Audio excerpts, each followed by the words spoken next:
Olá, queridos, tudo bem com vocês? Vamos para mais uma reflexão, tá ok? Nós vamos retomar, na verdade, aquilo que a gente já vem falando já nos últimos dois vídeos.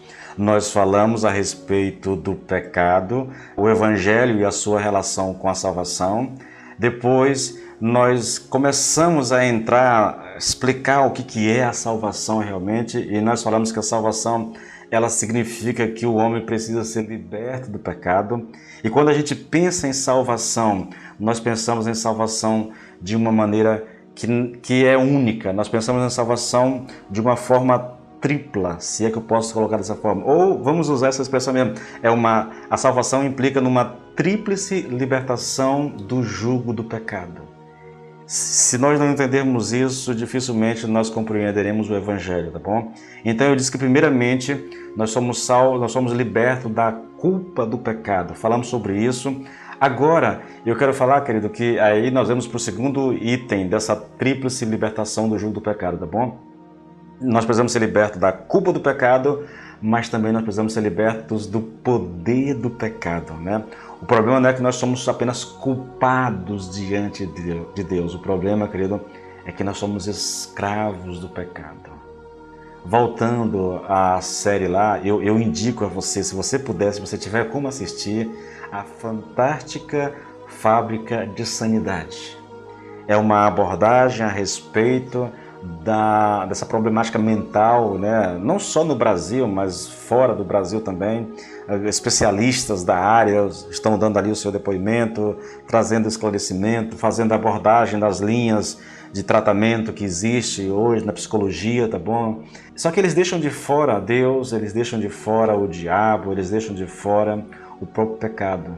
E uma das coisas que vocês vão aprender ao longo dessas reflexões é que o ser humano sem Deus, ele é escravo do pecado. Grave bem isso. Ele é escravo do pecado.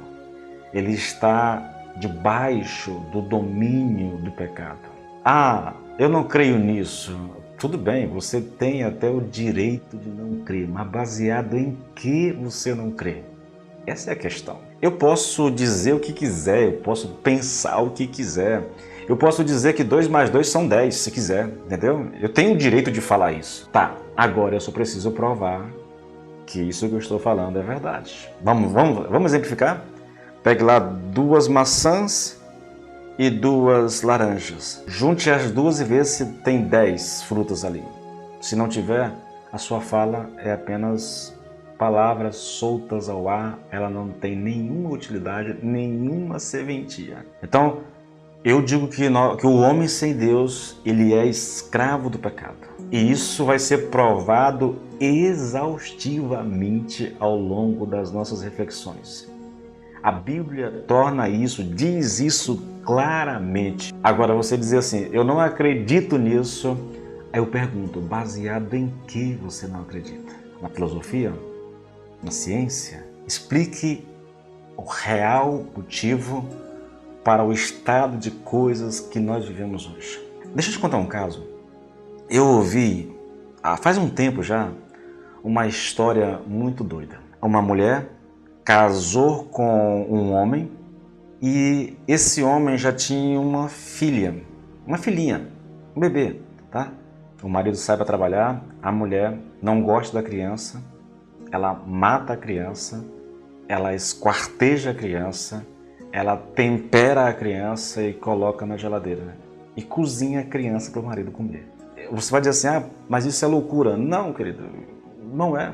A história está aí para dizer que não é. Os índios, né, no passado, talvez ainda no presente, eu não sei, comiam gente. A pergunta é, o que leva um homem, esquecendo os índios agora, o que leva uma pessoa a matar uma criança, temperá-la e dar para o pai comer? Você consegue explicar isso? Sem falar de pecado, sem falar do diabo, eu não consigo explicar. Eu sei que o ser humano ele é escravo do pecado. Eu sei que o ser humano, se não for por Deus, ele pode fazer coisas loucas, quase que inimagináveis. Mas é difícil de acreditar que um ser humano racional, consciente, faça algo dessa natureza. Você consegue entender o que eu estou colocando? Então, o ser humano ele é escravo do pecado e nós precisamos ser libertos disso.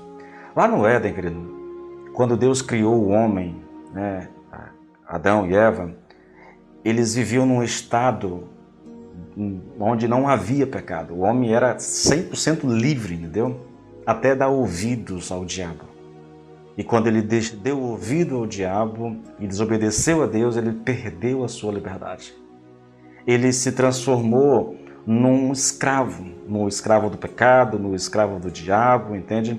Olha só, queridos, veja esse texto, olha, Efésios 2, versículo 1, 2, 3. Ele vos deu vida, estando vós mortos nos vossos delitos e pecados, nos quais andastes outrora, segundo o curso desse mundo, segundo o príncipe da potestade do ar, do espírito que agora atua nos filhos da desobediência, entre os quais também todos nós andamos outrora segundo as inclinações da carne, fazendo a vontade da carne e dos pensamentos, e éramos por natureza filhos da ira, como também os demais.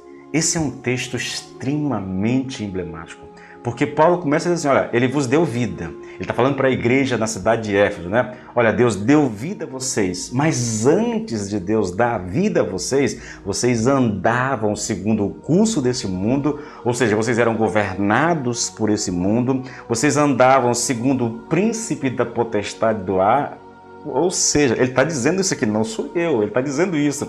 Vocês eram governados pelo diabo, e ele está dizendo também que vocês andavam, querido, segundo as inclinações da sua carne, fazendo a vontade da carne e dos pensamentos. Então, eu era governado pelo mundo, eu era governado pelo diabo, eu era governado pela minha própria carne, pela minha própria natureza. É assim um homem que ainda não teve esse encontro pessoal transformador com Jesus Cristo, que ainda não foi liberto da culpa do pecado e da escravidão do pecado.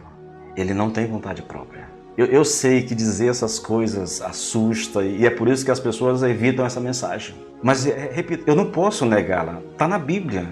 O texto está aqui, querido. Só há salvação por meio de Jesus Cristo. Eu amo as coisas que o mundo oferece. E quando eu penso em mundo, eu não estou falando aqui nos lugares paradisíacos, eu estou falando de um espírito dominante que governa esse mundo, a mentalidade desse mundo, que é totalmente contra Deus, totalmente vive em rebelião contra Deus, é contra a palavra de Deus, entende? Tudo aquilo que é precioso aos olhos de Deus é abominável aos olhos do mundo. Eu estou falando aqui de ação maligna na vida do ser humano, num nível em que ele não entende que está sendo influenciado, entende?